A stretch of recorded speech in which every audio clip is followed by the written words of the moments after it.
When tornadoes hit, the damage is easy to see in the first hours and even days. But long after the warnings stop and the cameras leave, recovery can stretch on for years.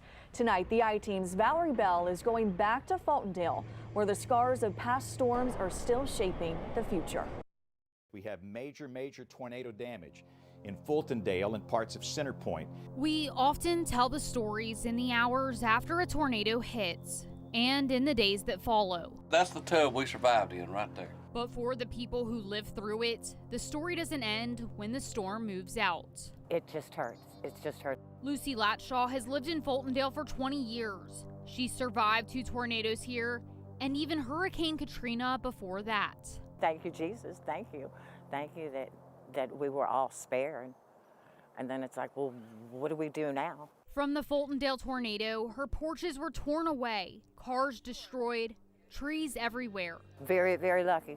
Very, very lucky. Lucky to be alive, but left, like so many, figuring out how to piece life back together, but some scars never fade. Something that makes me remember back is that those effects still take place for a long time afterwards. This land behind Fire Station 1 was hit in the 2011 tornado. Almost 15 years later, it's never been redeveloped, a reminder that recovery doesn't always mean rebuilding. They don't realize the communities are still left to deal with that for years, if not generations later. And it's because of how much damage happens, and there's some things that's just not financially responsible to go back and do. At the time, Justin McKenzie wasn't aware his own city had been struck. I did not know that my home or my city got hit until 4 hours later because all the cell phones went out and the power was out, so we were focused on our coverage. He was working at the airport then, years before becoming Fultondale's fire chief, coming home to find his city and home ravaged by damage. I was out of my house for 2 months. Other people had it a lot worse than that. It's kind of back then a blur after you go through something like that. And when tornadoes strike again, the impact compounds.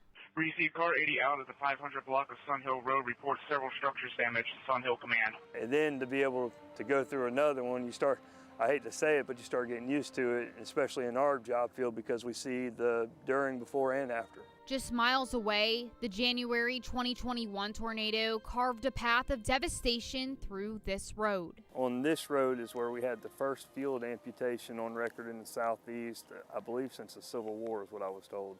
The UAB came out and helped out, so very devastating. That's the same tornado where we had a young man pass away. 66 businesses damaged, more than 267 homes impacted, and nearly a quarter of them never rebuilt. These are all homes on this road, and as you can see behind me, this is one of the homes that has not rebuilt yet. Even for those who stayed, recovery can stall, not just financially, but emotionally. For me personally, as a resident, some of the stuff that was still in my backyard, sometimes it gets to the point where it becomes an emotional thing, like you just don't want to mess with it. For Lucy, those reminders are every day.